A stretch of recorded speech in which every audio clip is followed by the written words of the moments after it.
Hello everyone. इस video में हम गेट एग्ज़ाम के प्रीवियस ईयर क्वेश्चन सॉल्व करेंगे from the topic metric spaces. तो स्टार्ट करते हैं इस क्वेश्चन के साथ। इस क्वेश्चन में हमें दो मैट्रिक दिए हुए हैं, ठीक है, on the set open interval 0,1। तो हमसे पूछा गया है कि do they form A matric space और नॉट, ठीक है। तो मैट्रिक फॉर्म करते हैं नहीं, इसके लिए तीन प्रॉपर्टीज़ होती हैं, तो वो हमें चेक करनी होंगी। If they satisfy all those three properties, then we say that this function forms a metric, and the function and the set together called metric space. Okay, so the first property is that the d of x comma y should be greater than equals to 0. So if we check the p, then यहाँ पे देखो mode लगा हुआ है, तो इसका मतलब ये 0 से बड़ा ही होगा या 0 होगा, so that is okay. And d of x comma y equals to 0 if and only if x equals to y, ठीक है। तो यानी कि ये हुआ तो ये होना चाहिए, और x equals to y हुआ तो ये होना चाहिए।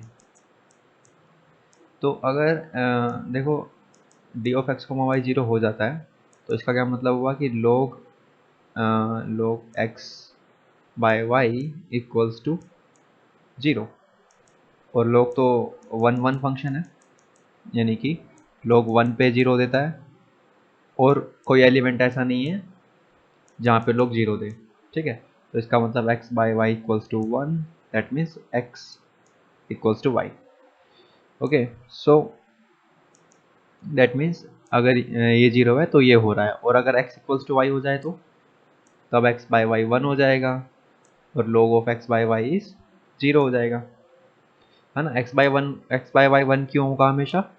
क्योंकि 0 नहीं हो सकता ना, डोमेन में 0 नहीं है, तो इसलिए ये फर्स्ट कंडीशन हो गई सेटिस्फाई, ठीक है। अब देखते हैं सेकंड कंडीशन। सेकंड कंडीशन में क्या है कि d of x comma y is equal should be equals to d of y comma x, ठीक है, यानी कि सिमेट्रिक होना चाहिए। तो दैट मीन्स जो सेकंड कंडीशन है वो बोल रही है d of x comma y should be d of y comma x। तो इस केस में क्या होना चाहिए वो p वाले केस में, यानी कि log of x by y का जो मोड है वो बराबर होना चाहिए log of y by x mod के, ठीक है। For all x and y belongs to open interval, ऐसा होना चाहिए। अगर नहीं हो रहा है then it is not a metric, ठीक है। So how can we proceed further? we can uh, we can take the reciprocal of this. We can write it as log of y by x power -1, okay. Then it is nothing but -1 आगे आ जाएगा, तो it will be -1 log of y by x, इसका mode, और mode है तो हम -1 हटा सकते हैं, so it will be mode of log y by x। तो ये हो गया। इसका मतलब d1 of x comma y is equals to d1 of y comma x। तो सिमेट्रिक प्रॉपर्टी भी होल्ड हो गई। Okay, now the triangle inequality is the last property. Okay, तो दैट मीन्स कि d of x comma z should be less than equals to d of x comma y plus d of y comma z। Okay, so let's write d of x comma z. It is nothing but log of x by y, and we can write it as log of x minus log of z. It is log of x by z, ये होना था ना, तो इसको हम log की property का use करके ऐसे लिख सकते हैं। Now what we can do is we can do log x minus log y, हमने सब्ट्रैक्ट कर दिया, and plus log y add कर दिया माइनस log z, ठीक है। ये हमने ऐड और सब्ट्रैक्ट दोनों कर दिया। तो अब क्या बन जाएगा ये D of X comma Z क्या बन गया, इसको हम लिख सकते हैं log of x by Y plus log of y by Z, ठीक है, ये बन गया। और इसको हम अब क्या कर सकते हैं, इसको हम अलग अलग कर सकते हैं using this sign less than equals to mod of log x by Y plus mod of log y by Z. ठीक है, तो ये क्या बन गया, D of X comma Z is less than equals to D of X comma Y plus D of Y comma Z. That's it. So यहाँ से triangle inequality hold हो जाएगी। तो दैट मीन्स तीनों प्रॉपर्टीज होल्ड हो गए, इसका मतलब P फॉर्म्स अ मैट्रिक। अब Q पार्ट देख लेते हैं, तो इसमें भी वही तीन प्रॉपर्टीज हमें चेक करनी है। सो जो फर्स्ट प्रॉपर्टी है कि जो D of X comma Y है वो greater than equal to zero रहेगा and D of X comma Y equals to zero if and only if X equals to Y. We can easily check that condition. And second वाली क्या है कि D of X comma Y is equals to D of Y comma X, ये भी easily check कर सकते हैं क्योंकि एडिशन है, आगे पीछे लिख सकते हैं। Now the third condition is triangle inequality. Triangle inequality के लिए हम केसेस बना सकते हैं। ठीक है, देखो D of X comma Z क्या हो सकता है, mod of X plus mod of Z when X not equals to Z and zero when X equals to Z. Okay, एक ही हो गया। Now D of X comma Y क्या हो सकता है, mod of X mod of Y when X not equals to Y and zero when X equals to Y, ये हो गया। And the last one is D of X sorry Y comma Z, D of Y comma Z is mod y plus mod z when y not equals to z and 0 when y equals to z। Okay, और अभी x Y Z में क्या relation हो सकता है कि तीनों बराबर हो जाएं, हो सकता है कि ये दोनों बराबर हो पर x के बराबर ना हो, और हो सकता है कि ये दोनों बराबर हो और z के बराबर ना हो, और हो सकता है कि तीनों ही अनइक्वल हो, और एक और केस हो सकता है कि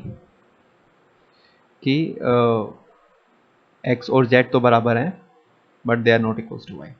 ओके, ये सारे केसेस में हम क्या कहते हैं, यहाँ से वैल्यू उठा के देख सकते हैं कि that in every case D of X comma Z is greater than equals to this plus this. Okay, so we can consider each and every case and take the values according to the relation. Okay, then we can easily check that triangle inequality holds in every case. Okay, तो इस question में हमें दो subsets दिए हैं R2 के और हमें बताना है कि ये कनेक्टेड है या नहीं। तो U को देख लेते हैं पहले। U में देखो क्या है कि R2 के वो पॉइंट्स लेने हैं जिनमें दोनों जो एक्स एंड वाई कोऑर्डिनेट है दोनों रैशनल नहीं होते। ठीक है, अगर दोनों रैशनल है तो उनको हटा दो। मतलब कि ऐसा चल सकता है कि एक रैशनल हो एक इरेशनल हो वो यू में जाएगा, कोई इशू नहीं है, या दोनों इरेशनल हो वो भी चला जाएगा, बट दोनों रैशनल होंगे तो वो यू में नहीं जाएगा। ठीक है, अच्छा अब हम देखते हैं कि ये कनेक्टेड है या नहीं। देखो, अगर कोई पाथ कनेक्टेड होता है सेट तब तो वो कनेक्टेड होता ही है, तो हम ये शो कर देंगे ये पाथ कनेक्टेड है। ठीक है, और पाथ कनेक्टेड क्या डेफिनेशन है कि अगर कोई भी दो पॉइंट्स तुम लेते हो उस सेट के अंदर, यू के अंदर, कोई भी लेट से कोई भी दो पॉइंट्स तुम पी और क्यू ले रहे हो सेट के अंदर, तो इन पी और क्यू को मिलाने के लिए कंटिन्यूस पाथ मिलना चाहिए सच दैट कि ये जो पाथ पे जितने भी पॉइंट्स हैं वो सारे के सारे यू में ही हैं। ठीक है, तब वो पाथ कनेक्टेड होता है and every path connected space is connected. तो हम दो आर्बिट्रेरी पॉइंट्स ले लेंगे यहाँ। ठीक है, चलो इसको थोड़ा अलग जगह ले लेते हैं, लेट से यहाँ ले लिया। ठीक है, तो हमने दो आर्बिट्रेरी पॉइंट्स ले लिए यू के अंदर और हम दिखाएंगे कि एक पाथ मिल जाएगा यहाँ से यहाँ तक जाने के लिए, और सच दैट उस पाथ में क्या होंगे, क्या कहते हैं, यू के ही पॉइंट्स होंगे, एक कंटिन्यूस पाथ मिल जाएगा। ठीक है, अब ये दोनों यू के पॉइंट्स लिए हमने। ठीक है, चलो इनका कुछ नाम दे देते हैं। लेट से ये है पी क्यू और ये है आर एस। ठीक है, अच्छा आप देखो पी और क्यू जो है उसमें से क्या कहते हैं, एक को तो इरेशनल होना ही पड़ेगा, दोनों तो इरेशनल हो नहीं सकते। ठीक है, तो मान लेते हैं पी इरेशनल है, पी जो है वो इरेशनल है। ठीक है, क्योंकि दोनों में से एक को तो होना ही था, तो हमने लेट से पी इरेशनल है, और आर और एस में से भी एक को इरेशनल होना ही पड़ेगा, तो इसमें मान लेते हैं एस इरेशनल है। ठीक है, अच्छा अभी इसका एक्स कोऑर्डिनेट इरेशनल है, मतलब कि मैं एक्स डायरेक्शन में कहीं पे भी जाता हूँ, सॉरी वाई डायरेक्शन में जाता हूँ, तो वो सारे पॉइंट्स यू में होंगे। समझ रहे हो, देखो थोड़ा सा कलर चेंज करते हैं, ये देखो अब इस डायरेक्शन में कहीं पे भी जाते हैं तो कोई दिक्कत नहीं है, क्योंकि ये सारे पॉइंट्स पे एक्स कोऑर्डिनेट पी रहेगा और पी तो इरेशनल है, तो ये सारे के सारे पॉइंट्स जो हैं वो यू में जाएंगे, ठीक है। और यहाँ पे क्या है, एस इरेशनल है, तो यहाँ पे हम किस डायरेक्शन में जा सकते हैं, और यू में रहते हुए, है ना, यू में रहते हुए किस डायरेक्शन में जा सकते हैं, एस इरेशनल है, मतलब कि हम इस डायरेक्शन में जा सकते हैं, है ना, क्योंकि इस डायरेक्शन में वाई कोऑर्डिनेट एस ही रहेगा और एस तो इरेशनल है, तो ये सारे के सारे पॉइंट्स कहाँ रहेंगे, ये सारे के सारे पॉइंट्स यू में रहेंगे। तो इस तरह से हम एक पाथ बना लेंगे। ये देखो, ये पाथ हमें मिल गया, और ये जो पाथ है ये क्या है, यू के कंटिन्यूस पाथ है, और यू के पॉइंट्स का है ना, ये सारे के सारे पॉइंट्स जो यू में जा रहे हैं, तो इसका मतलब हम इन दोनों पॉइंट्स को मिला पाए, है ना। लेकिन what if R is irrational, है ना, जरूरी थोड़ी ना एस हो। चलो अब देख लेते हैं कि what if R is irrational, तब हम क्या करते हैं। अच्छा, पी तो इरेशनल है फिर से, यानी कि फिर से हम इस डायरेक्शन में मूव कर सकते हैं, कोई इशू नहीं है। तो हम इस डायरेक्शन में पूरा ऊपर तक नहीं जाएंगे अब, क्योंकि अब हमें एस के बारे में नहीं पता, हो सकता है एस रैशनल हो, तो फिर ये अगर एस रैशनल हो गया तो फिर जरूरी नहीं है ये वाली लाइन पूरी की पूरी यू में जाएगी, है ना। तो अब इस केस में क्या हुआ, आर इरेशनल है, ठीक है। अच्छा, आर इरेशनल है का क्या मतलब है कि हम ऐसे मूव कर सकते हैं, ठीक है। अब देखो कि अगर हम ऐसे मूव करें तब कोई दिक्कत नहीं है, तब ये सारे पॉइंट यू में जाएंगे, है ना। तो हम क्या करेंगे, हम पूरा ऊपर तक नहीं जाएंगे, यहाँ पे हम ऐसी जगह तक जाएंगे जहाँ पे हमें, ऐसे पॉइंट तक जाएंगे जिस पॉइंट पे दोनों कोऑर्डिनेट इरेशनल है। और हम ऐसा कर सकते हैं because there are infinitely rational number between any two points. तो हम पूरा ऊपर तक ना जाके ऐसे पॉइंट पे जाएंगे जहाँ पे दोनों ही कोऑर्डिनेट अब इरेशनल हो चुके हैं, ठीक है। तो ऐसे पॉइंट पे मैं इस डायरेक्शन में जाऊँ या ऊपर जाऊँ, वो पॉइंट यू में ही होंगे, ठीक है, क्योंकि यहाँ इस पॉइंट पे दोनों कोऑर्डिनेट इरेशनल है। तो अब यहाँ से मैं इधर आना शुरू करूँगा and we can extend this, और अब हमें ये वाला पाथ मिल जाएगा, है ना, ये वाला। तो फिर से मैं जोड़ पाया। सिमिलरली अब देखो, P को इरेशनल मान के एक बार इसको इरेशनल माना, एक बार इसको माना, हो गया। ऐसे ही Q को इरेशनल मान के एक बार उसको इरेशनल माना, उसको एक बार उसको इरेशनल माना। तो हर केस में you will be able to find a path between any two arbitrary points, एक कंटिन्यूस पाथ मिल जाएगा विच इज जो कि सेट के ही पॉइंट्स का होगा। तो इसका मतलब you is path connected, hence it is connected, ठीक है। तो यू तो हो गया कनेक्टेड। अब जब वी के बारे में बात कर लेते हैं। वी देखो क्या कह रहा है कि R two minus X Y, मतलब कि आर टू में से क्या घटा दो, ये कर्व हटा दो बेसिकली पूरी की पूरी। सो ये कर्व कुछ ऐसी होती है, आई थिंक ऐसे और ऐसे होती है, शायद ऐसे, है ना। लेकिन ये एक्स ग्रेटर देन जीरो कह रहा है, तो इसके बारे में तो हमें परवाह करनी नहीं है, हल ये है। अब x greater than zero and this curve, okay. तो ये वाली जो कर्व है ये पूरी की पूरी हटाने के लिए ये कह रहा है, ठीक है। ये इधर इधर से भी जीरो की तरफ जा रहा है और इधर से भी। तो इसमें क्या है कि अगर देखो, डिस्कनेक्टेड कब होता है कोई सेट, जब एक सेपरेशन मिल जाए। और व्हाट इज द सेपरेशन, अगर कोई ए और बी दो ओपन सबसेट्स मिल जाएं वी के, सच दैट ए और बी एक तो नॉन एम्प्टी हो और ए और बी ओपन हो, मैंने अभी ओपन बोला यहाँ पे, है ना, दोनों ओपन होने चाहिए, नॉन एम्प्टी हो, ठीक है। और क्या होना चाहिए, और क्या कहते हैं, ए इंटरसेक्शन भी एम्प्टी होनी चाहिए और ए यूनियन भी वी होना चाहिए। अगर ऐसे ए और बी एग्जिस्ट करते हैं तो हम बोलते हैं एक सेपरेशन मिल गई, और जब सेपरेशन मिल गई तो सेट डिस्कनेक्टेड है, और कभी कोई सेपरेशन ना मिले तब सेट कनेक्टेड है, ठीक है। तो इसमें क्या, पूरा का पूरा R2 था हमारे पास, उसमें से हमने ये कर्व हटाई है सिर्फ, ठीक है, बाकी सारा का सारा V है, इस कर्व को छोड़ के बाकी सारा का सारा V है, ओके। तो हम A तो मान लेंगे जो इस कर्व के जो इधर वाला पोर्शन है ना, ठीक है, जो इधर वाला पोर्शन है ये सारा, इसको हम मान लेंगे A, जो इस कर्व से इधर लाई कर रहा है, ठीक है। अब बताओ ये ओपन है, क्योंकि ये ओपन है क्योंकि इसका हर एक पॉइंट एक इंटीरियर पॉइंट है ना, कोई भी तुम पॉइंट ले लोगे तो उसके अराउंड जो ना एक नाइबरहुड मिल जाएगी जो उसी सेट में कंटेन है, ठीक है। क्योंकि ये बाउंड्री वाले तो इसमें नहीं आ रहे ना, बाउंड्री से इधर वाले आ रहे हैं सिर्फ, तो इसका मतलब ये ओपन हो गया। अच्छा, अब क्या करो, इसको मान लो B, जो कर्व से इधर है, ठीक है, इसको मान लो B। तो ये हो गया था A, ये हो गया B, तो अब क्या हुआ, ये बी भी ओपन है ना, क्योंकि इसका भी हर एक पॉइंट इसका इंटीरियर पॉइंट है। अच्छा, दो ओपन सेट मिल गए। अब इनका जो क्या कहते हैं इंटरसेक्शन है वो एम्प्टी है, जो यूनियन है वो वी है। तो इसका मतलब एक सेपरेशन मिल गई, और सेपरेशन मिल गई मतलब the set is not connected, hence the V is disconnected. तो मतलब u कनेक्टेड था और v डिसकनेक्टेड था, u is connected and v is disconnected, so c is the right answer. So इस क्वेश्चन में हमें मैट्रिक डिफाइन किया गया है पावर सेट ऑफ r पे, ठीक है। पावर सेट ऑफ r क्या है, set of all subsets, set of all subsets of r, ठीक है।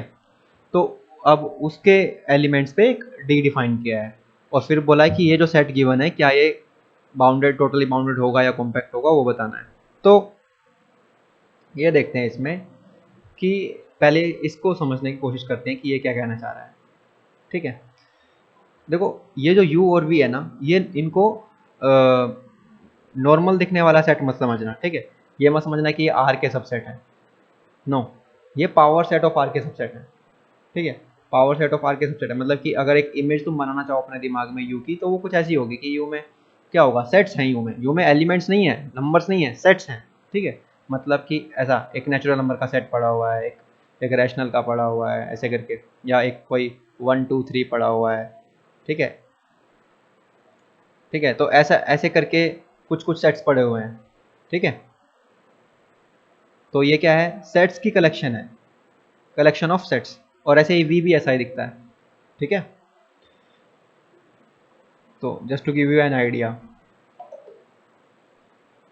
अब ये क्या कह रहा है, देखो ये जो फंक्शन है ना अंदर ऐसा, ये जो फंक्शन ऐसा है, यह है, ये क्या बताता है कि ये वैल्यू 0 लेगा when x do not belongs to U, और 1 लेगा when x belongs to U, ठीक है। तो इसका मतलब क्या हुआ, इसका मतलब क्या हुआ कि ये जो इधर ये जो फंक्शन है, ये सिर्फ 0 या 1 वैल्यू लेगा, ठीक है, और ये भी सिर्फ 0 या 1 लेगा। तो सुप्रीमम क्या हो जाएगा, जब ये भी सिर्फ 0 या 1 ले सकता है, या ये भी 0 या 1 ले सकता है, तो मैक्सिमम सुप्रीमम कहाँ तक जाएगा, 1 तक ही जा सकता है। सुप्रीमम या तो 1 हो सकता है या 0 हो सकता है, और कोई चॉइस नहीं है। इसका मतलब ये जो metric D of U comma V है, ये 1 और 0 ही दे सकता है बस, और कुछ नहीं दे सकता, ठीक है। तो ये हो गया D of U comma V जो है, वो हमें बस इतना पता चल गया कि या तो 0 देता है या 1 देता है, ठीक है। इसके फर्दर इन्वेस्टिगेशन की जरूरत है नहीं, तो या 0 देगा या 1 देगा, ओके। अब ये सेट दे दिया हमें, देखो ये सेट क्या है, ये सेट इंटीजर्स इकट्ठा किए हुए हैं, लेकिन ये फिर भी सेट ऑफ इंटीजर्स नहीं है, ठीक है ना, क्योंकि ये जो हर एक एलिमेंट है वो अपने आप में सेट है, ठीक है। देखो तो इसको ए मान लो कोई, तो ये कैसा दिखेगा कि -1 अपने आप में एक सेट है, 0 अपने आप में एक सेट है ना, ऐसे करके, तो ऐसा ये दिखेगा। तो इस ए को हमें बताना है कि ये बाउंडेड है या टोटली बाउंडेड है। तो देखो जब मैट्रिक है वही 0 और 1 वैल्यू ले रही है सिर्फ, तो इसका मतलब सेट तो बाउंडेड होगा ही, क्योंकि बाउंडेड की क्या डेफिनेशन है, कोई सेट बाउंडेड है अगर कोई m मिल जाता है, ठीक है, कोई बड़ा नंबर m मिल जाता है, such that d of x comma y is less than m for all x and y belongs to a। अगर ये हो जाए तो, अब यहाँ तो मैं m को 2 ले लूँगा, 2 ले लिया मैंने m को, तो d of x comma y 2 से कम ही रहेगा हमेशा, क्योंकि 0 और 1 ही ले सकता है। तो उसका मतलब अगर सिर्फ इस मैट्रिक की बात करें, इस मैट्रिक की अगर बात करें, तो इसका तो हर एक सबसेट बाउंडेड होगा, कोई भी ले लो तुम, बाउंडेड ही होगा, क्योंकि ये मैट्रिक खुद बाउंडेड है ना। लेकिन क्या टोटली बाउंडेड होगा, अच्छा, अब टोटली बाउंडेड के लिए हमें टोटली बाउंडेड की डेफिनेशन देखनी पड़ेगी, ठीक है। तो टोटली बाउंडेड की क्या डेफिनेशन है, टोटली बाउंडेड ये कहता है कि अगर मैं तुम्हें कोई भी r ग्रेटर देन 0 दिया जाए, तो तुम उस रेडियस की फाइनाइट नंबर ऑफ बॉल से सेट को कवर कर सको, ठीक है। फॉर एग्जाम्पल अगर तुम्हें r इक्वल्स टू 0.2 दिया हुआ है, तो तुम्हारे पास एक नंबर होना चाहिए कि भाई मेरे पास 0.2 रेडियस की 1000 बॉल्स होंगी ना, तो मैं कवर कर लूंगा ये को, 1000 10,000 एक फाइनाइट नंबर होना चाहिए फॉर एवरी r, है ना। अगर कोई r तुम्हें बोल दे 0.3 दिया है, तो अब तुम बोलो भाई कि मेरे पास अगर 700 बॉल होंगी ना 0.3 रेडियस की, तो मैं a को कवर कर लूंगा, ठीक है। So for every r greater than 0 you can cover a with finite number of balls of radius r, then a is totally bounded। लेकिन इस केस में ऐसा नहीं हो रहा है, क्योंकि देखो अगर मैं r को ले लेता हूँ 0.5, ठीक है, और अब मैं 0.5 रेडियस का एक बॉल बनाता हूँ, ठीक है। उसकी क्या डेफिनेशन होगी कि all those v from p of r such that d of u comma v is less then 0.5। अब लेस देन 0.5 का क्या मतलब है, 0.5 से लेस तो फिर 0 ही हो सकता है, क्योंकि 0 और 1 ही वैल्यू ले सकता है बस ये। तो इसको अगर मैं इक्वल टू 0 लिख दूँ तब भी कोई फर्क नहीं पड़ रहा, इक्वल टू 0 लिख दूँ तो भी कोई फर्क नहीं पड़ रहा। और मैट्रिक तो इक्वल तभी होगी जब u और v बराबर होंगे, ये तो प्रॉपर्टी है। तो इसका मतलब ये कुछ नहीं बना, ये सारा का सारा u ही बन गया, है ना, ये u बन गया वापस से। तो यानी कि जब भी मैं r को 0 से 1 के बीच में ले रहा हूँ तो जो उतने रेडियस की जो बॉल है वो सिंगलटन बन जा रही है, ठीक है। तो इसका मतलब अब देखो ये भी, इसका मतलब कि -1 के अराउंड अगर मैं कोई बॉल लूंगा 0.5 रेडियस की तो सिर्फ मेरे को -1 ही सेट ही देगा। इस सेट के अराउंड कोई बॉल लूंगा इतने रेडियस का तो वो मुझे सिर्फ यही देगा। तो क्या मैं ऐसे एक एक कर करके फाइनाइट नंबर ऑफ बॉल से थोड़ी ना कवर कर पाऊंगा ये को, मुझे इनफाइनाइट बॉल चाहिए होंगी, क्योंकि हर एलिमेंट के लिए एक अलग बॉल आ रही है। तो इसका मतलब फाइनाइट नंबर ऑफ बॉल्स मैं कभी कवर कर ही नहीं पाऊंगा ए को, है ना, फॉर दिस गिवन आर। तो इसका मतलब ए बाउंडेड तो था बट टोटली बाउंडेड नहीं था, ठीक है। So A is bounded but not totally bounded, so this is correct. इस क्वेश्चन में हमें एक सेट दिया हुआ है ये x, अब x जो है वो देखो इसमें टपल्स हैं, ठीक है, इनफाइनाइट टपल्स, या फिर तुम ये कह सकते हो कि सीक्वेंस है ये, जैसे कि क्योंकि टपल्स तो ये होता है ना कि फाइनाइट होता है उसमें, जैसे कि x1 x2 और xn, इसको तुम बोलोगे n टपल है ये, है ना। लेकिन इसमें क्या ही चलता ही जा रहा है, मतलब कि ये एक सीक्वेंस की तरह है, ठीक है, जैसे सीक्वेंस चलती रहती है ऐसे। और ये जो इनफाइनाइट टपल्स है या फिर सीक्वेंसेस हैं आर में, इस तरह से इकट्ठा की गई हैं कि इसमें finitely many non zero element आते हैं। मतलब कि तुम सीधे शब्दों में ये कह सकते हो कि एक टाइम ऐसा आता है कि एक टाइम के बाद, एक थ्रेशोल्ड के बाद बाकी सारे की सारी टर्म्स जीरो हो जाती हैं, ठीक है, क्योंकि फाइनाइटली मैनी जीरो है ना, सिर्फ वो finitely many non zero element है, यानी कि नॉन जीरो जो एलिमेंट हैं वो फाइनाइट रहेंगे, ठीक है। तो तुम इसको ऐसे इंटरप्रेट कर सकते हो कि एक टाइम ऐसा आएगा कि कुछ टर्म्स को छोड़ के बाकी उसके बाद वाली सारी टर्म्स जीरो हो जाएंगी, ठीक है। इसमें भी कुछ जीरो हो सकती हैं, इसमें जीरो भी हो सकती है, नॉन जीरो भी हो सकती हैं, लेकिन एक टाइम के बाद बाकी सब जीरो हो जाएंगे, ओके। सो इस तरह का ये सेट है एक्स। अब इस एक्स पे एक मैट्रिक डिफाइन किया है कि क्या कहते हैं, ये दो सीक्वेंस का डिस्टेंस इस तरह से लेंगे एक्स आई माइनस वाई आई करके, उसका सुप्रीमम करके। अब नॉन जीरो एलिमेंट तो फाइनाइट है, तो इसलिए ये सुप्रीमम एग्जिस्ट कर जाएगा आराम से, क्योंकि फाइनाइट में तो मैक्सिमम मिल जाता है ना, इसलिए। तो अब हम देखते हैं कि पूछा क्या गया है। पूछा ये गया है कि क्या ये कंप्लीट मैट्रिक स्पेस है। कंप्लीट मैट्रिक स्पेस की पहले डेफिनेशन क्या होती है कि every Cauchy sequence should converge in that space only, है ना, एवरी कोशी सीक्वेंस है इज कन्वर्जेंट, है ना। तो पहले कोशी सीक्वेंस की डेफिनेशन क्या है। कोशी सीक्वेंस देखो, अगर तुम ऐसे बिना मतलब कि सीधे शब्दों में सुनोगे तो यह है कि अगर सीक्वेंस की दो टर्म्स जो हैं वो उनका डिफरेंस छोटा होता चला जाए, ठीक है, यानी कि एक टाइम के बाद कि सीक्वेंस की दो टर्म्स को तुम कितना भी छोटा कर सको तो वो कोशी सीक्वेंस है, ठीक है।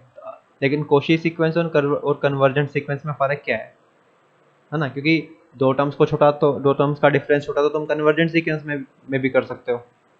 फॉर एग्जांपल 1/n जो है वो कोशी सीक्वेंस भी है, कन्वर्जेंट कोशी भी है और कन्वर्जेंट भी है, ठीक है। लेकिन अगर मैं सिर्फ इस स्पेस में बात करूँ कि मेरा स्पेस सिर्फ ये है, तो अब ये कोशी तो है पर कन्वर्जेंट नहीं है ना, क्योंकि इस स्पेस में ये कन्वर्ज नहीं करती, तो इसलिए ये कंप्लीट मैट्रिक स्पेस नहीं होगा यूजुअल मैट्रिक स्पेस में, क्योंकि एक सीक्वेंस मिल गई जो कोशी तो है पर कन्वर्ज नहीं करती, ठीक है, उस स्पेस में कन्वर्ज नहीं करती। तो इसका मतलब क्या है कि अगर ये कंप्लीट है तो हमें ये दिखाना पड़ेगा every Cauchy sequence is convergent, और अगर ये कंप्लीट नहीं है तो हमें काउंटर एग्जांपल देना होगा कि देखो ये कोशी सीक्वेंस मिल रही है जो कि कन्वर्जेंट नहीं है, ठीक है। तो मैथमेटिकल डेफिनेशन चलो एक बार लिख देते हैं कोशी सीक्वेंस की, कि फॉर एवरी एप्साइलन, ठीक है, for every epsilon greater than 0 there exists some n1 belongs to natural number such that sequence मान लो ये थी xn थी, such that xn minus xm is less than epsilon for all n and m greater than equals to n1। मतलब कि एक time ऐसा आया कि उसके बाद वाली टर्म यानी इस n1 के बाद वाले टर्म्स में जो डिफरेंस है दो टर्म्स का वो हम अपनी मर्जी से जितना भी छोटा कर सकते हैं। ठीक है, बस हमें क्या होगा जब हमें एप्सिलॉन चूज करना है तो उस हिसाब से ये n1 उसी तरह से एग्जिस्ट करेगा। ठीक है, this is the Cauchy sequence definition. Okay, so now let's come to the option. हाँ, उसमें क्या बोला है कि हमें एक ऐसी सीक्वेंस देनी होगी जो कोशी तो हो पर कन्वर्ज ना करे। अब सीक्वेंस कैसी है, इसके एलिमेंट्स की सीक्वेंस है ना। अभी ऐसे कोई रियल नंबर्स की सीक्वेंस नहीं होगी, ये सीक्वेंस ऑफ सीक्वेंस होगी, है ना, क्योंकि इसके एलिमेंट्स की सीक्वेंस बनानी है एक्स के।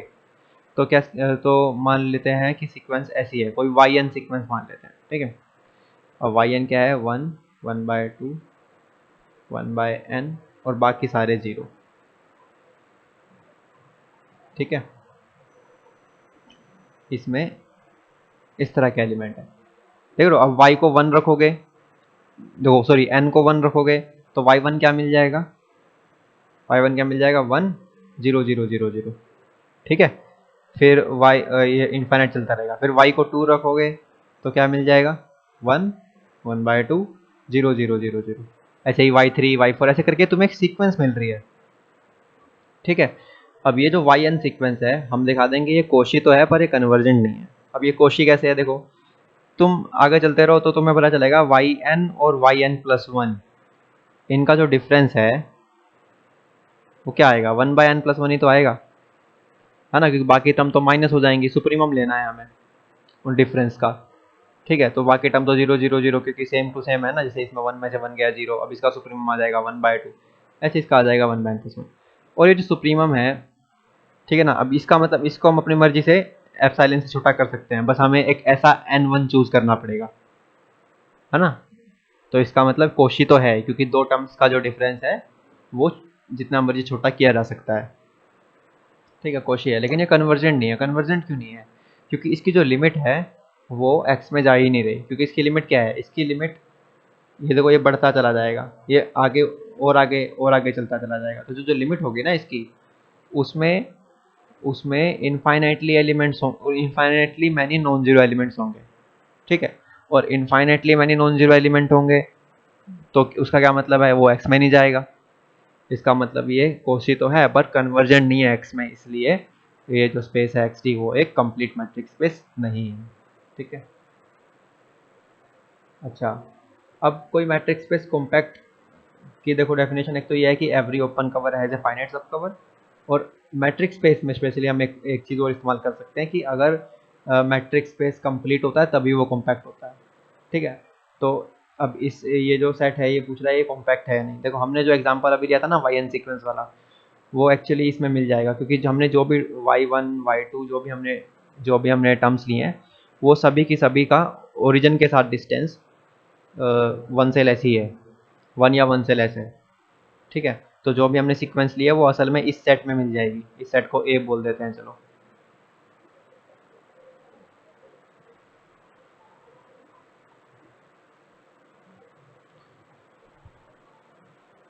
है ना, तो हमने जो सीक्वेंस y1 y2 y3 ली थी ना, असल में वो ए में ही जाएगी वो सीक्वेंस, क्योंकि ए में वही एलिमेंट तो जा रहे हैं जिनका डिस्टेंस ओरिजिन के साथ 1 से कम है। तो वो जो एलिमेंट हमने y1 y2 3 लिए थे वो करते हैं, तो हम इसको चेक कर सकते हो, तो ए में जाएंगी सीक्वेंस। इसका मतलब ए कंप्लीट नहीं है ना, और ए कंप्लीट नहीं है। For a matrix space to be compact it has to be complete, है ना, कंप्लीट होना ही चाहिए था कॉम्पैक्ट होने के लिए। सिर्फ मैट्रिक्स स्पेस की बात कर रहा हूँ, वैसे मैं जनरल नहीं है ये, है ना। तो इसलिए ये कॉम्पैक्ट भी नहीं हो सकता, तो इसका आंसर हो जाएगा नाइदर पी नॉर क्यू, है ना। मैं जनरली मतलब ये बोलना चाह रहा हूँ कि जब तुम टोपोलॉजी को चेंज कर देते हो ना, there are certain type of topology, तो बहुत सारी प्रॉपर्टीज चेंज हो सकती हैं, है ना। ऐसा हो सकता है कि ऐसा एग्जांपल मिल जाए कि कंप्लीट है फिर भी कॉम्पैक्ट नहीं है, या फिर कंप्लीट नहीं है फिर भी कॉम्पैक्ट है, मिल सकता है। लेकिन फॉर अ मैट्रिक स्पेस, है ना, मैट्रिक स्पेस एक अपनी ही टोपोलॉजी डिफाइन करता है, तो उसके लिए अगर तुम्हें कॉम्पैक्ट होना है तो कंप्लीट होना पड़ेगा। ठीक है, तो इस क्वेश्चन में एक फंक्शन दिया है from a matrix space x to a matrix space y and the function is continuous. ठीक है, और फिर पूछा कि इसमें से कौन सा ऑप्शन करेक्ट है। तो वन बाय वन डिस्कस करते। देखो ये कह रहा है कि s is open then f of s is open. ऐसा कोई ज़रूरी नहीं है, मतलब अगर फंक्शन कंटिन्यूअस होता है तो उसकी ओपन की इन्वर्स इमेज ओपन होती है। लेट्स से कि अगर y में से कोई ओपन ले लिया तो f अगर u ओपन है तो f इनवर्स u जो होगा वो x में ओपन होगा, that is for sure. But open की इमेज ओपन हो ऐसा ज़रूरी नहीं है ना कंटिन्यूस मैप में। और ऐसे क्लोज्ड की इमेज क्लोज्ड हो ऐसा भी कोई ज़रूरी नहीं है। You can easily find some examples, है ना। और बाउंडेड की इमेज बाउंडेड हो ये भी ज़रूरी नहीं है। इसका तो अभी एग्जांपल देख सकते हैं कि 0 से 1 ले लिया और फंक्शन ले लिया, लेट्स से फंक्शन ले लिया 1/x। अब ये बाउंडेड है, फंक्शन भी कंटिन्यूस है, लेकिन लेकिन इमेज क्या आ रही है, इमेज आ रही है समथिंग 1 to इन्फिनिटी, है ना। हाँ ऐसा कुछ है। तो ये तो यानी बाउंडेड की कंटिन्यूस इमेज बाउंडेड नहीं रही है ना, कंटिन्यूस भी था बाउंडेड भी था डोमेन, बट फिर भी बाउंडेड नहीं आया। तो इसका मतलब ये भी नहीं है ओपन की इमेज ओपन होना ज़रूरी नहीं है, क्लोज की इमेज क्लोज होना ज़रूरी नहीं है, लेकिन कनेक्टेड की इमेज कनेक्टेड होगी। ठीक है, कनेक्टेड की कॉन्टीन्यूस इमेज कनेक्टेड ही होती है और कॉम्पैक्ट की कॉन्टीन्यूस इमेज कॉम्पैक्ट होती है। ठीक है, सो this is correct. Okay, so this is the end of part 1. See you in the part 2. Thanks for watching.